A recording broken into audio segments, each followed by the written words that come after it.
95% of every leadership problem you've ever had traces back to one of 7 root causes. Not bad luck, not a bad team, not even a bad market. 7 issues. And today's guests have spent 25 years proving it. Now, if you're in leadership or aspire to be a leader one day, this episode is for you. You in? Let's do this. Welcome to the Elite Business Connector podcast. I'm your host, Bryan Buckley, husband of 1, father of 5, and on a mission to help you develop, deepen, and master your business communication skills. And my promise to you is if you listen and subscribe, I'm going to bring my best content and energy and interviews to help you get better every week, communicating and connecting in a business environment. Now, today is an interview with 2 leadership subject matter experts, not just 1, but 2. I know them, so I cashed in on a buy one, get one free deal that benefits you. I know, I give and I give. So let's get to know our guests.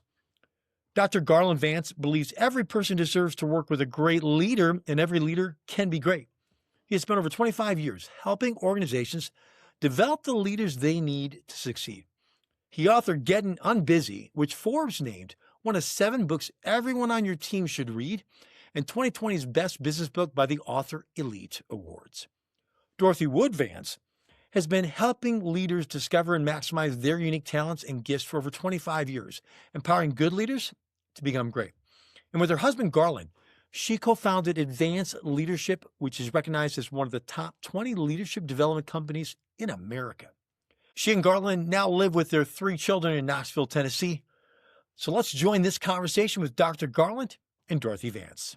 Well, I'm live right now with 2 of my favorite people here, Dr. Garland and Dorothy Vance. And where are you and how are you guys? Hey, we're doing great. We're in Knoxville, Tennessee, enjoying a beautiful day here. Excellent. And Garland, are you there too? And I'm there. I'm here physically. We'll see if I'm here mentally. Okay. Yeah. We'll give over under on that right now. The poll's coming in right now. Need to increase. Dorothy is winning by a lot. So, just kidding. Well, Garland, the 2 of us, we go back quite a ways here. We go back a while, yeah. We have connected for several years and have grown a friendship over that. Exactly. Yeah. We try to scare each other off, but we keep coming back and we keep putting out books. That's right. You were on my last podcast, Elite Road Warrior podcast, which did very, very well on there, and your previous book, which we'll touch on that as well. And then your books come out before mine on that. So your book came out the fall, and I was a huge fan of that book. And then mine came out, and you reciprocated and there. I'm a huge fan of that book. So yeah, we've really cheered each other on a good bit over the years. We really have, and I'm grateful for that. And I think we know if this episode doesn't do as well, I think we know that it's Dorothy's fault. Like she's the uncommon. I'm the new component. She's the new component. She's the new variable. I'm going to guess probably that's not going to be the case. We'll give her the early pass on that. So that's funny on that. So let's dive right in, guys. I mean, I am super excited about your book here. So before we even get started here, give me just the 30,000 foot, since I travel all the time, you travel all the time, 30,000 foot view of the Unleashed Leadership book. Yeah, we came up with this concept because everyone who leads has experienced that tension of knowing what it's like to feel like I'm getting ahead, and then you go 3 steps forward and get pulled back 4 steps, maybe 8 more steps, two more steps backwards, and that gets old. Yeah. So we created this framework to help people get released from the leash, to recognize that, wow, there's this disparity that's existing between my abilities and my responsibilities, and what can I do to raise my abilities to meet the current responsibilities that I have? Love that. Great overview. Anything you want to add to that, Garland? I feel like that was a great job of doing that, but I really do think that insight of it's the disparity between my abilities and my responsibilities. And a lot of leaders feel shame when they experience that. They kind of cover their head. They don't want people to realize it. And what we want to do is help leaders understand this is normal, but it doesn't have to stay that way. There's ways that you can get unleashed where your abilities can catch up to your responsibilities. Perfect. Well, and obviously the focus here is leadership. And to make it very clear to those who are listening and following along at home, these are for leaders currently right now. And so many of you that are listening, you have that aspiration, that desire to become that leader. Yeah. And that's one of the reasons why I absolutely love this book, because it's going to allow you to get a little sneak peek behind the covers and hopefully get ahead. So some of these areas where maybe leaders that you have seen and are maybe you're experiencing right now, and you're like, they need to listen to that book or read that book, or it's going to help you to kind of figure that out. So if you're listening along right here and you're in leadership right now, spot on for you. If you are wanting to go there, listen with those lenses too, as we kind of go through that. So speaking of that, let's make sure we get on crystal clear on the same word, on the same page, on the same chapter, the same book. Define leadership in your guys' terms. Yeah, so this is so important because leadership has become this ubiquitous word, right? We all talk about it. We all, have leadership development opportunities, all of these things. And we're using this word, but we're not using the same definition of the word. And so what we say is we want to come right out and explain what our definition is. And so here's what we say a leader is. A leader is somebody who sees a clear, preferred, and desired future, who gathers others around that future, and then who mobilizes others to create that future. And so it's got, you hear three verbs in there. They see the future, they gather others around the future, and then they mobilize others to create the future. The future is really the king of that definition. The future is the thing that's leading the leader. The leader sees it, they want to get people toward it. And that's what we often miss, is that we think of leadership in terms of managing certain numbers, or just, some people focus on results, some people focus on relationships. Or personality types. Yeah, or, That's you good too. have to have charisma or things along those lines. And at the end of the day, the leader is somebody who is so focused on the future that they bring others with them. I love that. And bring them with. Yeah. So they've got to see, they've got to gather, they've got to mobilize. All right, so let's dive right in. In your book, what I love about, there's 7 issues, which are very intriguing. When I first saw that on the subtitle of that, well, what are the 7 issues? Yeah. So let's give it just a quick overview of what you mean by the 7 issues. And then I've got specific questions that I'd like to drill down on leadership in our world here as business professionals. Yeah, so we'll do a high-level overview of it, but the summary of this, before I even get to that, is we took 25 years of research with leaders and working with leaders, and we just started asking the question, what are the common issues that we see cropping up over and over and over again? And 95% of the time or more, it comes down to one of these 7 issues. They all start with the letter C, and I'm going to try my best to give a 1-sentence summary of each of them, which all of us can attest that short summaries are not my gift. Okay, number 1. Thank you, Garland. Dorothy, please continue. Just kidding. Just trying to save us time. I don't know if I'd be any better. Yeah, to tell you the truth. We both talk way too much.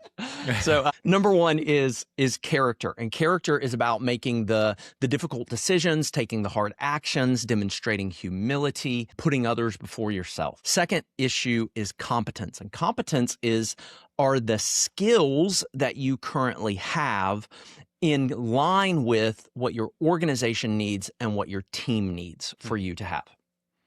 Third issue is capacity, and capacity is all about the time, energy, and attention that a leader has to be able to lead.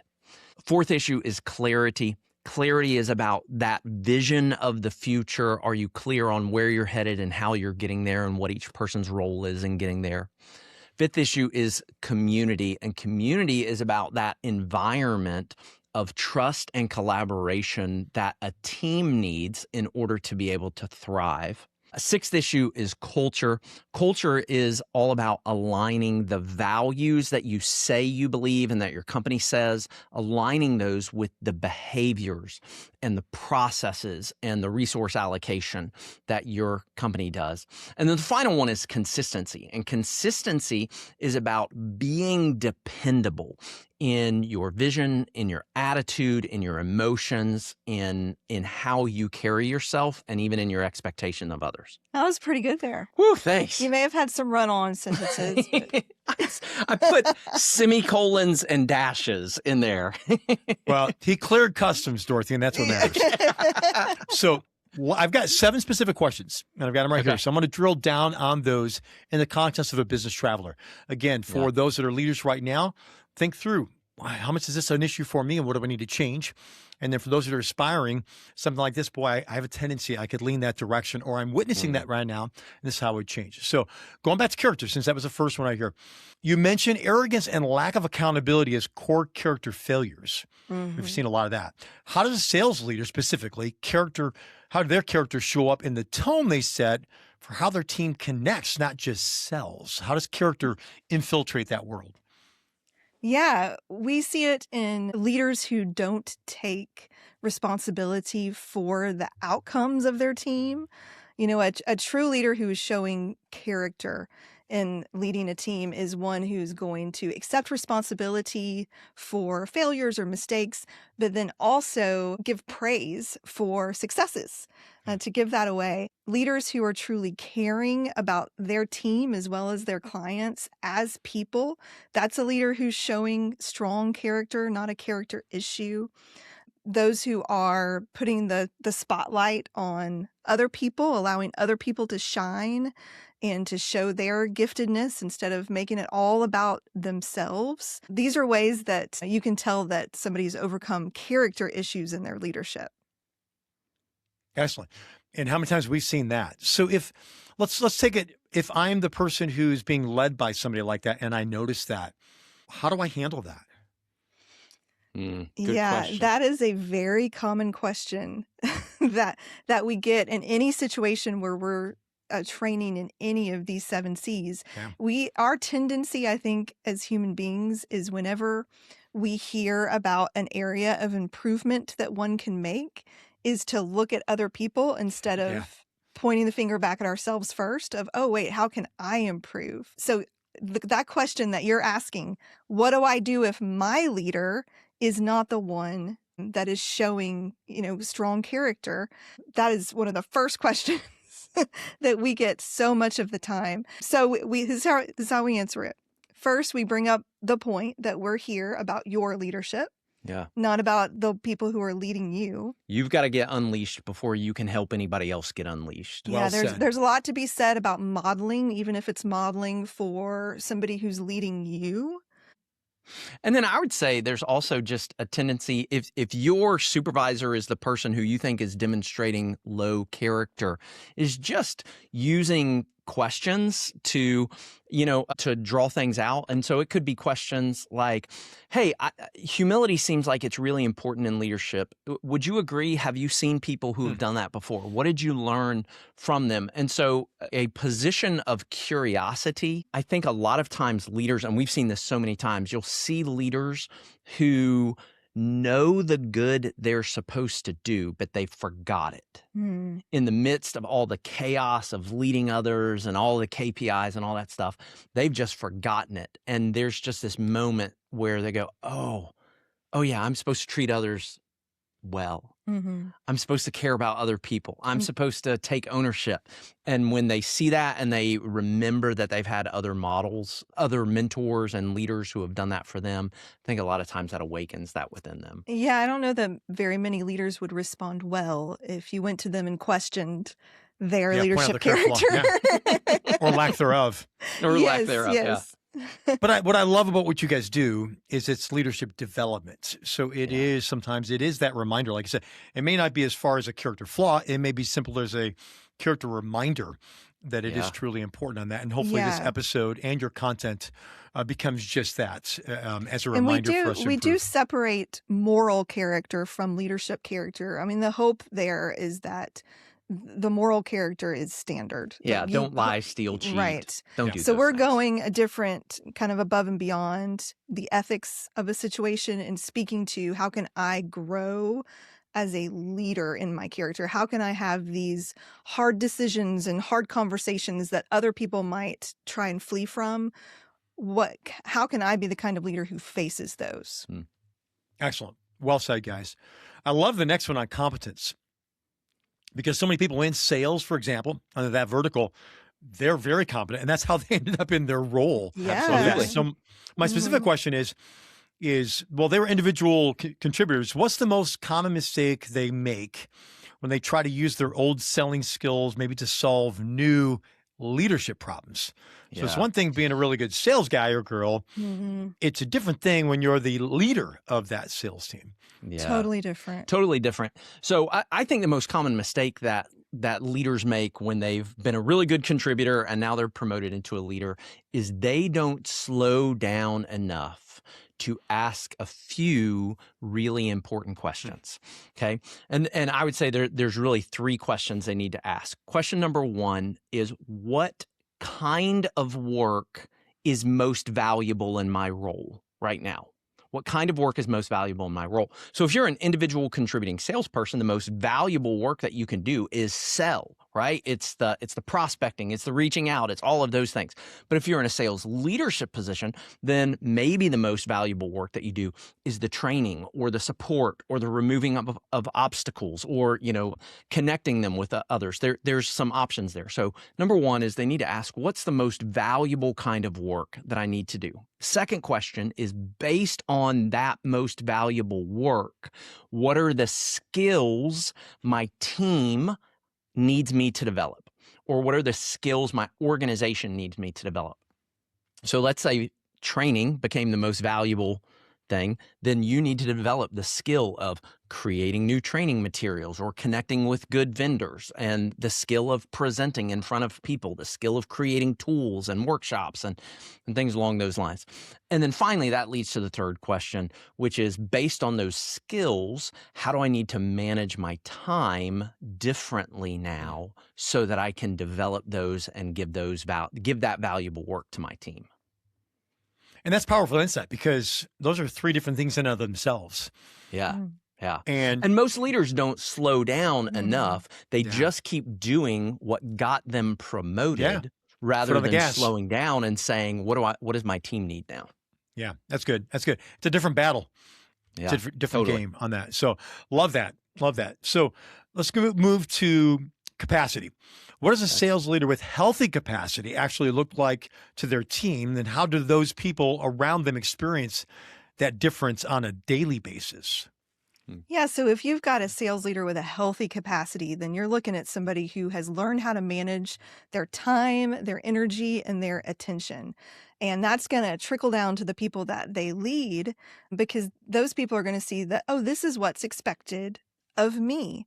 If you're a leader who is reachable when you're on vacation, it doesn't matter how many times you tell your team, you need to rest while you're on vacation. You need to rejuvenate. I want you back here refreshed. If they can reach you on vacation, then they're going to think that they are expected to be reached on vacation. Mm-hmm. And that's why it's essential for the leader of a team to model what it looks like to have healthy capacity. That's a great example. Yeah, and I would add to that a leader has to have enough time in their calendar to be interrupted, because there will be nonstop surprises and interruptions and emergencies that take place. And so, again, a leader has to manage their time differently so that they can be interrupted. And so both of those, it's modeling to people, it's being interruptible. I think those are both things. Yeah.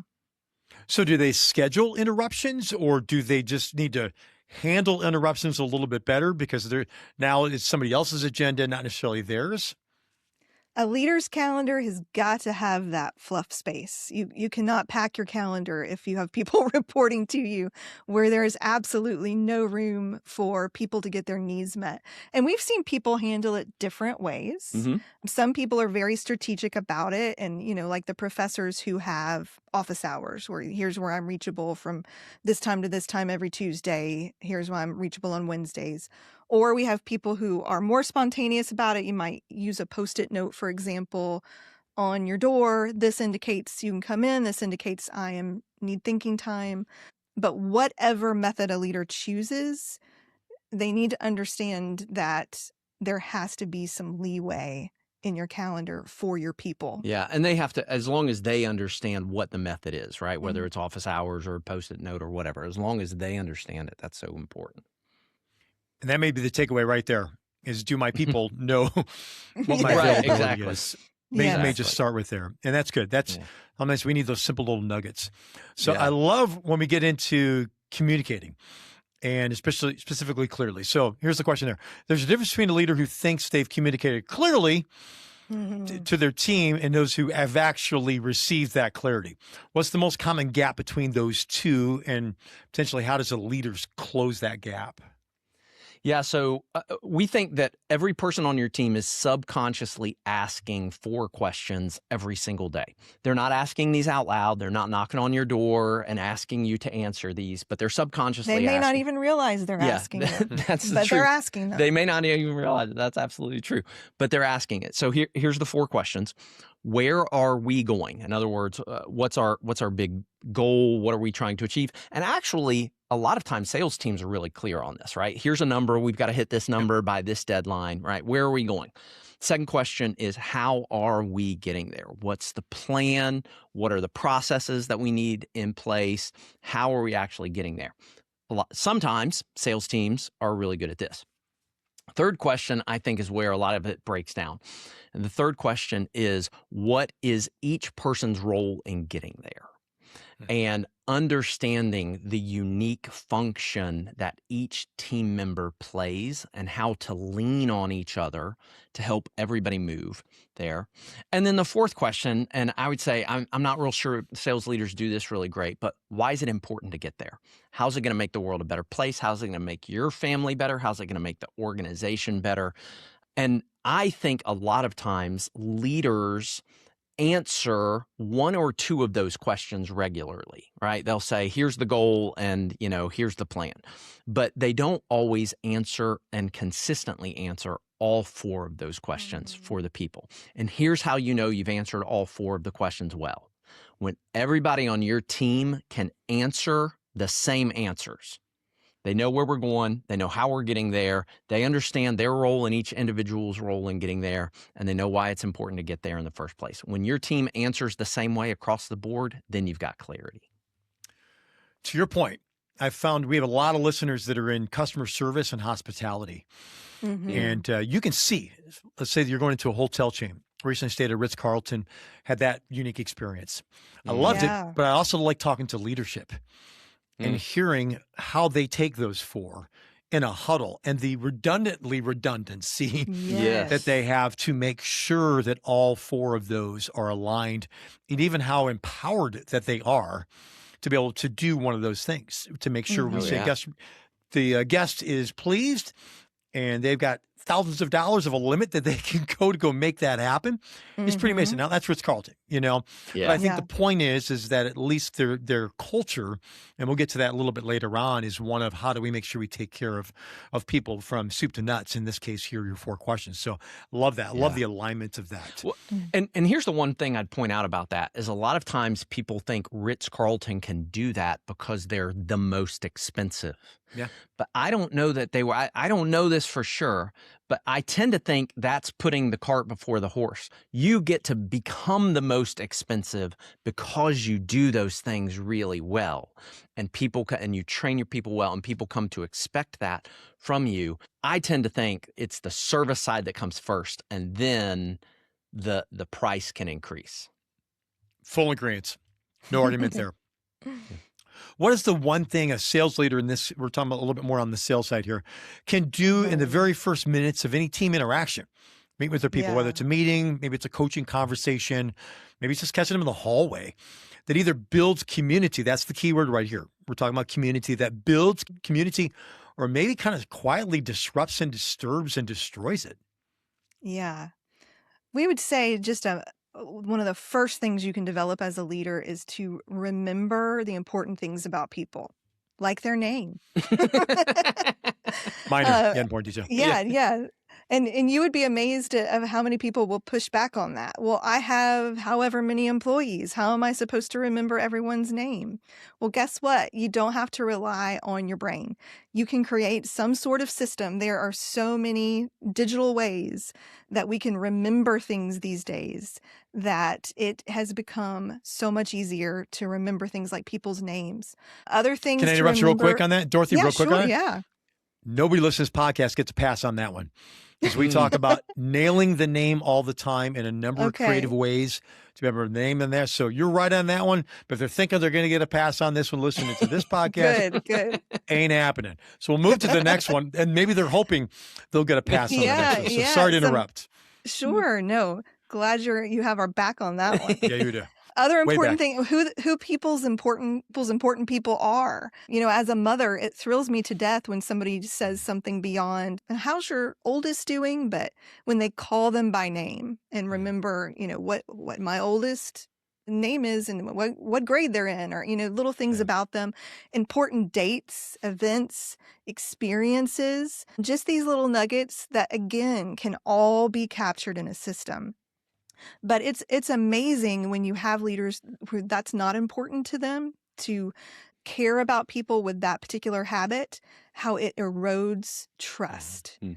Just taking that relational aspect off the table, how quickly trust disappears. Anything to add to that, Garland? I think she did quite a great job on that. It's like she wrote a book No. on it or something. I know, right.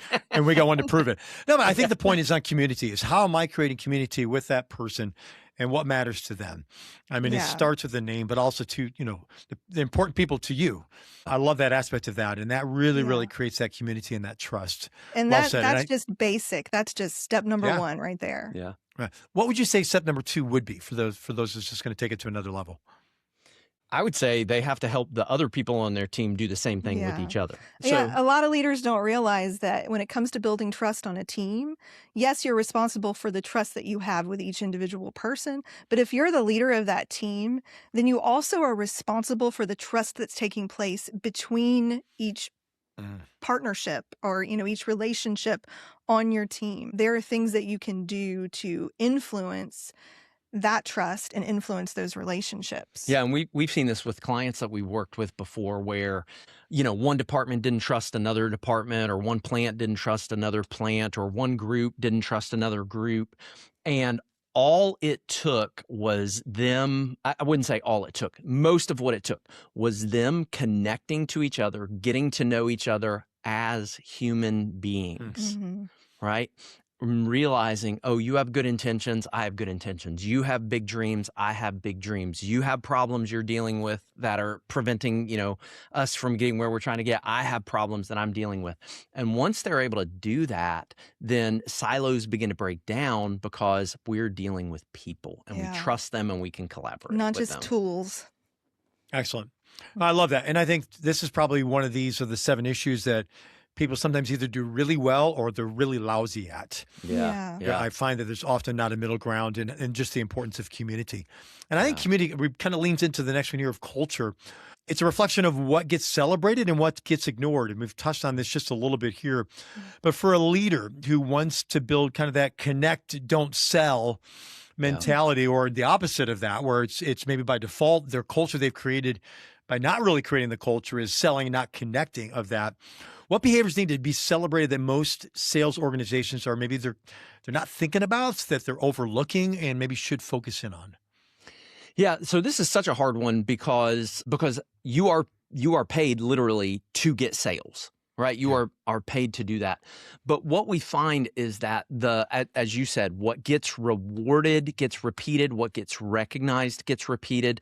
And so we have to celebrate leaders who are trying to do this connect, don't sell. You have to celebrate the behaviors that do connect, and you have to celebrate the results that you get as a result. So it could be things like celebrating when one of your team members goes above and beyond in recognizing a person. So a potential customer, like recognizing their birthday or an anniversary or a special holiday. Like if they remember that, celebrate the fact and draw attention to the fact that they did that. Ask some of your folks to tell you about the people that they're trying to connect to. Don't tell me just about the contract that we're trying to sell, but if you're a sales leader, ask your people, tell me about the person. What's important to them? How are you connecting with them on LinkedIn? And if you're connecting with them on LinkedIn, are you celebrating the things that they're pointing to? I think little behaviors like that help shape, we got to get the results. We need to get the results. And at the same time, Let's celebrate the little behaviors that help you connect with people along the way. That's great. And that's so important, guys. I mean, yeah, obviously, if we're in sales, if that's our world, or we're bonus or commission based, if we're in hospitality or customer service, whatever, having somebody recognize beyond the dollars of that sometimes matter more. Having those mad kudos where it's an announcement or something that's there and why. Why was that important? And not just being a one-time thing. So I love that. Anything else on just in culture in general? Because it's such a powerful word in leadership. Yeah, I would say the other part to think about in culture is shaped by the values you say you believe, right? So if you say you believe Unpack that. something and then you don't do it, then you automatically are going to create an unhealthy culture. And so it's really, we take folks through a process where we'll say, okay, let's identify the values that you say you believe. We separate out aspirational values and actual values. Okay, good. What are the values that you say you have but are not in practice? And what are the values that are actually in practice? Yeah. And then it's really give me a couple samples. Let's just stroll down this because that's really good, Dorothy. Sure. Can you guys give me a couple examples of where you're seeing a difference between actual values and the aspiring values? Yeah. Well, let's talk about the company who says things like, we value people above profit, but yet every time they sit down for a meeting, the first thing, maybe the only thing they're discussing is profit. That's not living out of the values. You may say that your aspirational value is to value people ahead of profit, but what your actions are showing is that your actual value is profit. Yeah. Good example. Yeah.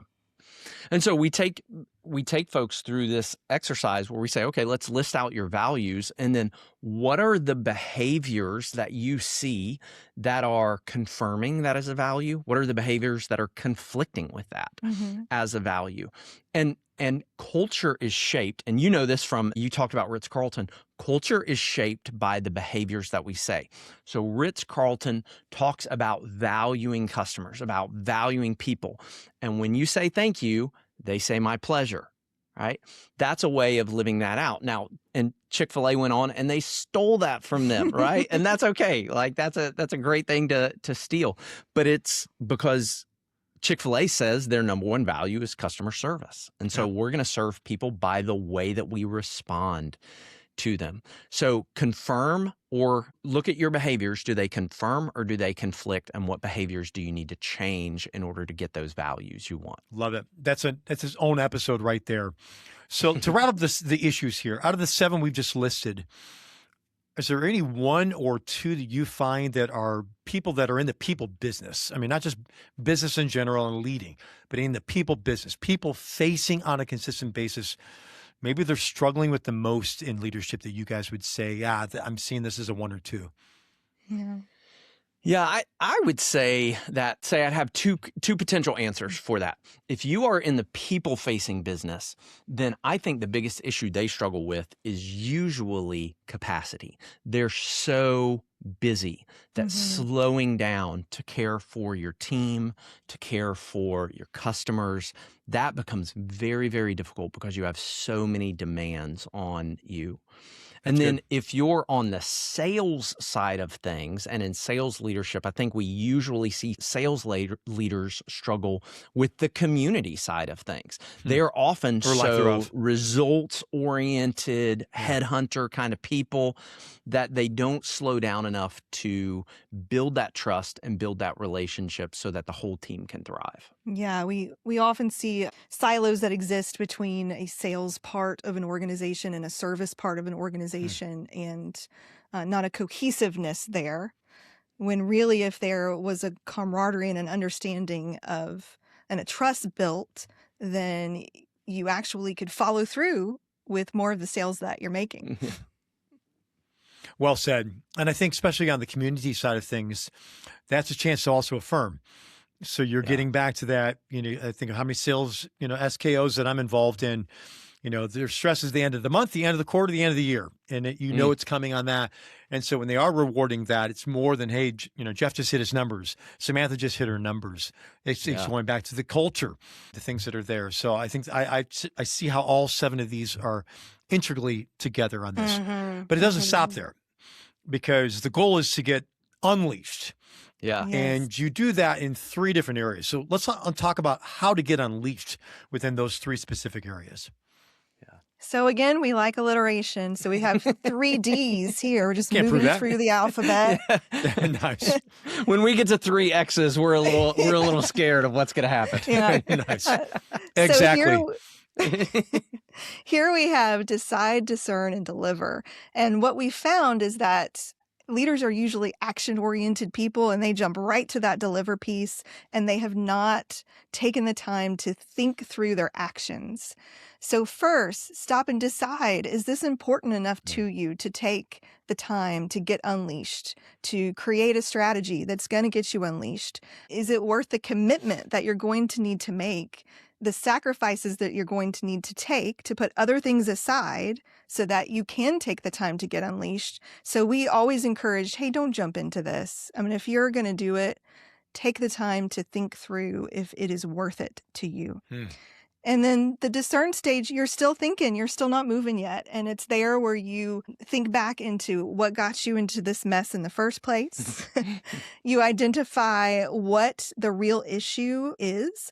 A lot of times you may think it's one issue, but once you dig under the presenting problems, you figure out, oh, wait a minute, I've been trying to solve this issue and it was not this issue all along. It's actually this issue. So what a huge waste of time I was doing in just jumping into action. So you pinpoint what the issue really is, and then you create your strategy of how you're going to move forward, what your critical actions are going to be in order to transform that issue into a trait. Once you've got all that thinking done, that's when you can finally move into deliver and take action on your plans. Well, and I love what your book does, because obviously it takes you through here are the issues, but it doesn't leave you there. It talks like exactly what it is. And there's a lot more that just happens before just flat out action. And I really like that, because as leaders, the last thing we need to do is actually we're going to change this, and then we cause more damage because we do it once. We say it's a huge value of ours, and then we don't do it again. That. Right. And what does that do? I'm sure you've never ever seen that, right? No, never, Yes. never. Yeah, that deliver stage is a process that needs to be repeated over and over again throughout your leadership. Yeah. And you'll have some resources, and we'll talk about those in just a few minutes here, that can really help people. And what I love about this too is we're not just about the first 5 minutes, which is huge. We're not just about communication and connection, which is huge. But it all falls and rises and falls with leadership. Yeah. And if we can make those changes at that level, everything could really change for everybody else on there. So that's why this is critical to have you guys on the episode. Before we get into the kind of our rapid fire questions here at the end, let's wrap this thing up.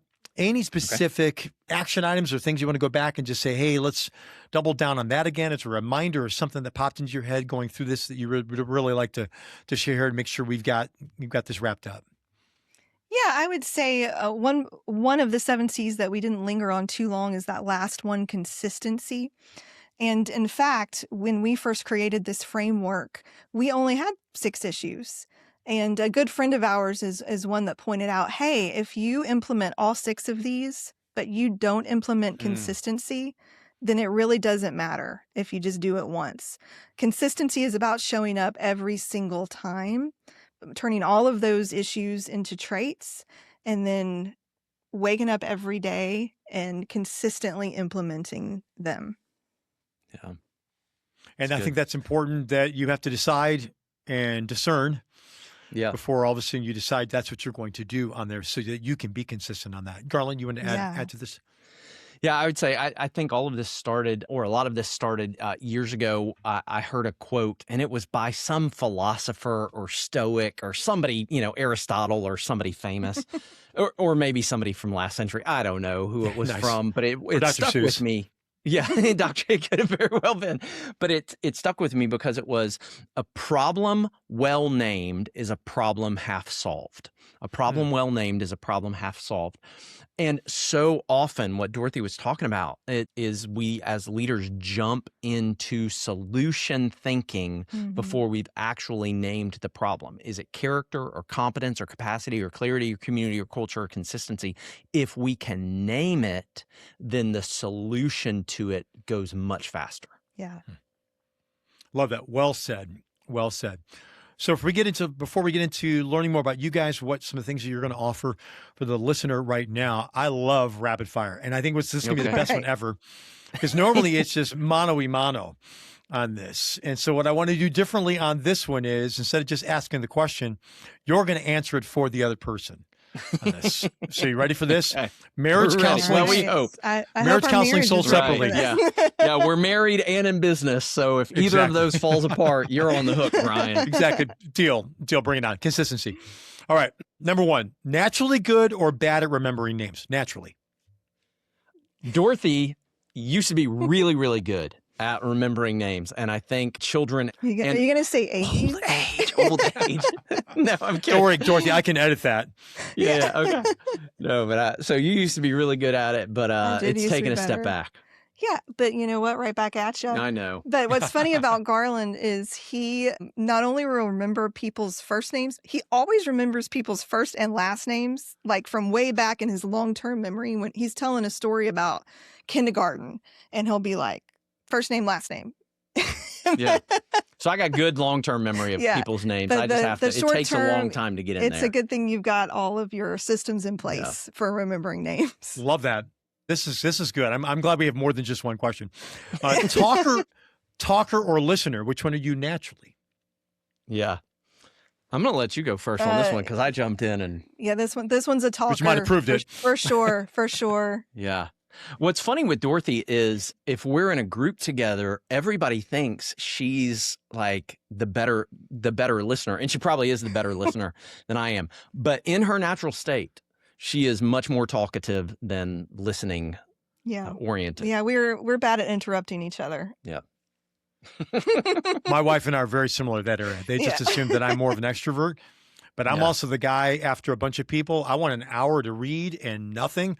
And my wife, after 10 minutes, was like, where'd everybody go? There's nobody to talk to. That's us too. That's exactly us. Yep. Which shows a little more of an extrovert there, but I digress.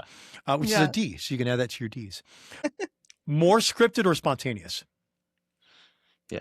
Garland is best when the more spontaneous he is. I have been in trainings with him where right in the middle of the training, he has spouted off this brilliance. And I'm in the back going, where did he get that? Like that's not in our notes. We did not plan this. And then I'll come up to him afterwards and say, whose material is that? Who did you steal that from? And he was like, oh, I just came up with that in the moment. That's when he's at his best. Yeah. So does anybody remember that though? Do you guys write that down? Is it lost? So I now have a little, I'm not wearing it right now, but I have a little recording device, Applaud recording device. And anytime like something like that pops up, I'm like, I'm going to record this real quick because it may be good. And sometimes it is. Yeah, I would say when it comes to training, Dorothy very much likes to be scripted in that she goes over the notes, she memorizes those, maybe not memorizes, but really, really makes sure that she knows those notes really, really well. And then when she's scripted, she can be a little bit more spontaneous with it. All right, we answered, for the most part, good or bad listener, if completely honest. But we can add to that improving. Is there improvement in that area of being a really bad? I would clarify by saying that Garland is a bad hearer. Nice. But once he is listening and you know that he's actually hearing you, then he is a good listener. I think Dorothy is a great listener. Like I am always shocked by the details that she remembers about what people were saying and the insights and all of these. We were doing this with a client last week and we got to the end of the week and we were going through and recording notes about conversations we had and things like that. And what Dorothy I was like, I can't even imagine all the things that she remembers. That's great. Very That's a good gift. listener. Yeah. It's a gift that you can give to people, Dorothy. My wife is a very empathetic listener, and it's a very high value. So, all right, this question you get to answer on your own, which is, what is your pet peeve or just drives you crazy about people? Are you going to answer yours? We're answering it for ourselves. Yeah. She this said time? answer it for ourselves this time. Okay. I remember what you said. Oh, you don't remember what? I can tell you what Dorothy said. Oh, yeah. Go ahead. Do you want to? Yeah. Okay. So for me, like anytime somebody is just commits half-assery, I would call it. Nice. Like if you're going to do something, please Yeah. just do it to the best of your ability. Don't turn in just this half thought through junk. I want to see exceptional. I want to see excellent. And I know you can do it. Good. That's a good one. Yeah. Yeah. I would say one of my pet peeves is when people don't ascribe good intentions to other people. Like other people are going to mess up. They're going to do things. But if you immediately assume bad intentions, that drives me crazy, because I think it says more about you as a person than it does about them and what they're doing. And so I always try to go, okay, surely this person had good intentions. If I can understand those good intentions, then whatever mistake they made, I think we can get past that. Very good. One word answer for the other person: a strength or the superpower the other person brings into a conversation. Mine has to have a dash in there. That's fine. Well read. And mine has a dash too for Garland. Quick thinking. I would agree to that. Very quick-witted. All right. What's one connection skill you wish everyone would work on? Give me 1 or 2 words. Are we answering this for ourselves or for the other person? Dealer's choice. Okay. I'll say mine. Okay, yeah. I wish people, when they walked into the room, walked in with the intention of, how do I make somebody feel great about themselves? I know that wasn't a 2-word answer, but if you go in with That's good. then everything will take care of itself.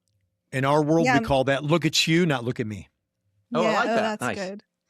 For me, I think if people would learn how to ask really good questions and throw the ball back. Love that. Excellent. Guys, you did great on that. That was really, really enjoyable. I've got 14 more that popped into my head that I would love to answer on that, but that'll have to be B-roll. They'll have to pay for that separately on that. So guys, let's close this by saying, if I'm a listener right now, I'm in leadership or aspiring to be a leader, how do I learn more about this? Tell me more about where I can find the book. Is there any certain bonuses that you have to offer? How can they get more into your world to develop as a leader? Yeah, we've got 2 ways that we'd love to give to folks. So the first way is if you go to advanceleadership.live/free book. And Bryan, I'm sure you'll have links for that. But if you go there, we actually have a free audiobook copy of Unleashed Leadership. Dorothy and I read that, and there's actually about an hour's worth of bonus material in there where we go off script a few times and give some bonus insights. And of course, you can purchase the print copy. That's available anywhere, Amazon. But we had a lot of fun with this audio version of it, and it's easy to listen to in the car or on a plane trip. This book, that Unleashed Leadership, we wrote it short for a reason, and that's because we know people's attention spans are not much these days. So it is about the length of your average plane flight. Yeah. Especially if you get stuck on a runway as much as we do. And imagine that. Then here's the second way. Second thing that we'd like to offer is we have recently created what we call the Unleashed Community, and it is for leaders who want to connect with other leaders across North America to, 1, to help grow each other in our leadership, and 2, to get ongoing training in getting unleashed. And so we meet twice a month for about 90 minutes. We do 45 minutes of that time is us training or somebody in our network doing some training with leaders. And then we're connecting those leaders to each other to process those things, to celebrate wins, and to keep pushing each other further and to get unleashed faster. We'd love to have you. Well, I'll make sure all those links are in the show notes, and everybody can get into your world as quickly as possible. So, Garland and Dorothy, thank you. You guys, it's been a pleasure today. Thank you for investing into me. Thank you for investing into the Elite Business Podcaster community, and what a gift. Oh, Thank you. Thanks, Bryan. Always good to spend time with you, man. Mm-hmm. Well, episode 26 is officially in the books, in and out, and nobody got hurt. And I'd like to thank Dr. Garland and Dorothy Vance for their time and investing into us. And I hope you truly walk away challenged and better as a result of this interview, whether you're a leader right now or aspire to be a leader. Remember that all of this episode's links of their book, the free audiobook that they're giving away, website, LinkedIn, etc., are available in the show notes. And don't forget to follow and subscribe to the show wherever you get your podcasts so you never miss an episode. And if you're watching us on YouTube, don't forget to subscribe and leave a comment. Let us know what resonates with you. And you know what's coming. As my Chicago Bears chant, good, better, best, never let it rest till your good gets better and your better gets best. As my father used to say, thanks for coming, but most of all, thanks for leaving. I'm out. You got this now.